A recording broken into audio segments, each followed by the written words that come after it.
Erica, as you say, he is the fourth personal support worker in the GTA to die of COVID-19, but more importantly, he has a name, and it's Leonard Rodriguez. He worked at the assisted living home here behind me in York.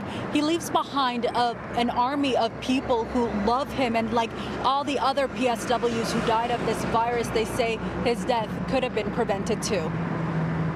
During one of the most painful moments of their lives, the Rodriguez family is doing what Leo, as they lovingly called him, did in his 29 years as a personal support worker, giving a voice to their father who died, a death that they say could have been prevented. All the way from him being a worker in the healthcare system to take care of people, all the way down to his dying breath, there were so many people dropping the ball. We don't understand how so many people could have dropped the ball.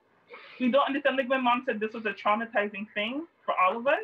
The 61-year-old, who has 3 children, worked with Access Independent Living Services on Eglinton Avenue West. According to his wife, Dorothy, Leo was in a constant battle to get personal protective equipment for himself and colleagues. He ultimately purchased his own from the dollar store. I said, Len, why didn't you come home? Why didn't you just walk away from the job and come home? He said, but I have to go look after the clients. So I just go to the dollar store. I bought from us, and this is what he gets.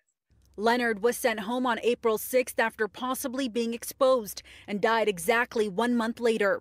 On Monday, the family says they drove Leo to the hospital, but were shocked hours later when he was sent home, unable to breathe, stand up, coughing uncontrollably, pale and disoriented.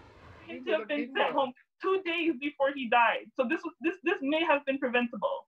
Why was Leonard discharged, they ask?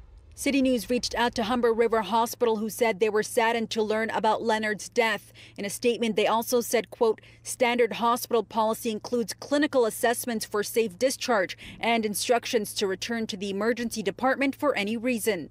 Dorothy found Leo unresponsive in his room where he died. It was up to the Rodriguez family to find a funeral home to pick up the body that had been laying on the floor for 5 hours.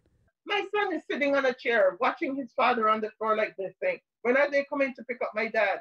Leonard Rodriguez is the 4th PSW in the GTA to die from COVID. It's a list that also includes Christine Megdagarian, Arlene Reed, and Sharon Roberts. 3 women, 1 man, all people of color, working in an industry disproportionately represented by minorities. Leo's family, now in self-isolation, is unable to attend the funeral of the man who was ready to help anyone, anytime. We won't get to honor him the way we want to, but this is why we're doing these interviews. Use a building, part of it is assisted living and the other is Toronto community housing, so there is some common spaces shared. At a city meeting this afternoon, Toronto's top doctor, Dr. Aline Davila, says public health officials were at the building and they confirmed that it meets and exceeds current standards. We did reach out to the assisted living building to ask about PPEs. We have not heard back.